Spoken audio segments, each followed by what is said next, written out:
Good morning, it's Toby at Breakfast. It's BBC Radio Sheffield. We're going to start off this morning outside the High Court. We are.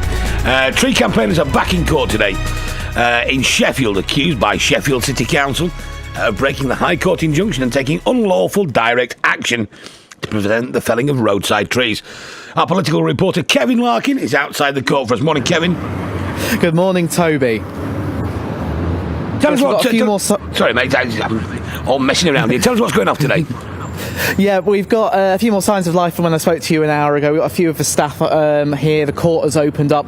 And at 10 o'clock this morning, Mr Justice Males will take the bench, as they say, and judge the latest round of court action between campaigners wanting to prevent the felling of trees in Sheffield and Sheffield Council. You'll remember back in August, Toby, that Sheffield Council won the last bout between them when they got the injunction to stop people entering those safety zones.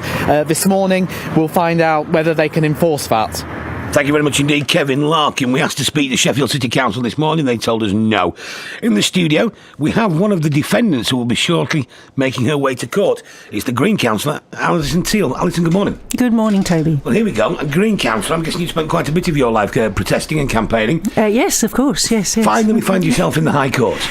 Yes, because remember we were there for the injunction initially, so yeah, it's pretty remarkable stuff. Yeah, I don't quite feel like it could be happening, but it is. It really is happening. It's quite extraordinary. Just so people know, we can talk about this today because it's a High Court judge, it's no jury or anything. Yes, that's right. So tell us how you found out you were going to court. I was served, a process server came round to my home on October the 6th and handed me some paperwork that was outlining how they thought that I'd breached the injunction. There's some a bit of information there, and I was given the court date at that time too, 27th of October, which is now today, and told that I might like to seek legal representation, which I have. And told that the council were going for... Yes, committal. They've actually requested that the judge send us to prison. Myself, Siobhan and Calvin are all... They want to send us to prison, which is unprecedented, and I don't think... we've done a bit of research. There's, in the history of British law, etc., there's been no council... seeking to take an opposition councillor to court for political reasons, and so this is unprecedented and pretty incredible. Yes, I can't believe that they feel the need to do something so extreme. They're not here, so I must put their point. They would say this isn't a political thing. This is a don't break an injunction thing. They say you've broken a High Court injunction. Yes, they do, but I think it is completely political, because if you look at their evidence against me, it's very weak. It's circumstantial. They've taken photographs from particular angles that suggest that I'm doing the wrong thing, but I'm not. There are like 10 other people that appear to be behind barriers in the safety zone, as they call it, and none of them are up in front of the judge today. And I'm pleased that they're not in front of the judge. I don't mind carrying the can for this, but it's just really wrong. I shouldn't be in court today, and I do think it's politically motivated, most definitely. And how are you preparing for this? Are you going to court with a bag packed? No. Really?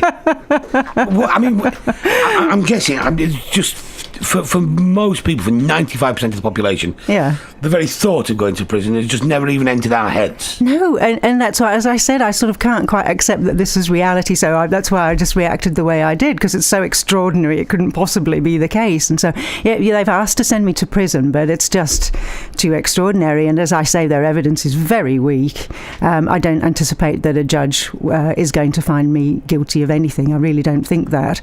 We'll just have to see how my barrister goes against their barrister. That's the way it works. Now, your barrister, of course, costs a lot of money. Barristers are not renowned for driving around in second-hand cars. No. How are you affording that? We do it through crowdfunding. That's what we've had to do. I don't have very much money myself, and so that's the situation that we're in. I'm really disgusted at the amount of money that the council have been willing to spend. They've already spent in excess of £70,000 on this case, this particular action that they're taking. I think that it's just outrageous that they would say, they complain that there isn't enough money for social care, etc., but they're quite happy to take residents to court when they could just speak to us. Why don't they just speak to us? And of course they would say it's you that's costing them the money, because if you weren't there, if you weren't stood next to the trees, if you weren't in their words breaking injunctions, actually, Alison, you've cost the council these £250,000 or however much they've spent. Well, no, I haven't, because they're taking this choice. They're choosing to take a legal route. They're choosing to be bullies when they could say, look, clearly there's a lot of people in the city really unhappy with the way that we're handling this, the tree felling program. Lots of people don't want this to happen. Let's sit down and talk to them, and wouldn't it be nice if they could at least explain to us why they feel that they've got no other choice? Well, again, when we've had them in here, you say lots of people, they say hardly anybody. Well, they're really wrong. They're completely wrong. There are thousands of people that really care. Jared O'Mara, the MP, he said that he got more letters about trees in Hallam constituency than any other thing. I think that may have changed now. I think he may have something else in his.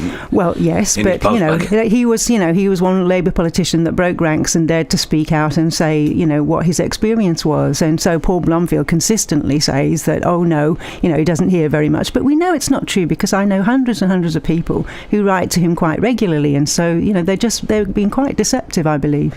What time's the case? It starts at 10 o'clock and it's scheduled to go for the whole day. And how are you feeling about it? I'm apprehensive, naturally, but yeah, I just can't. I'm very optimistic because I know that their evidence is very poor, and so I don't feel too concerned for myself. I am really concerned for the other two, for Siobhan and Calvin. I am really worried about their situation. It's quite different from mine, and I'm hoping that good sense will prevail and that the judge will see that these people are motivated by nothing but a strong feeling for the community. That's not up to the judge. The judge has got to see whether or not they broke a High Court injunction. There's no emotion here, is there? This is the law. I don't think it's that black and white. I think that you'd have to look at intentions and motivations. I think that they are important, and I think that this judge will consider those factors, because it is important. They're motivated by nothing more than wanting to prevent the felling of, let's remember, healthy trees. That's all this is about. And the fact that a council would want to send citizens to jail for wanting to protect healthy trees is just absolute madness. I'd love to be able to put the council on to counter that point and to tell exactly why they want to do it. They didn't want to come on. Councillor Alison Teal, thank you very much indeed. Thank you.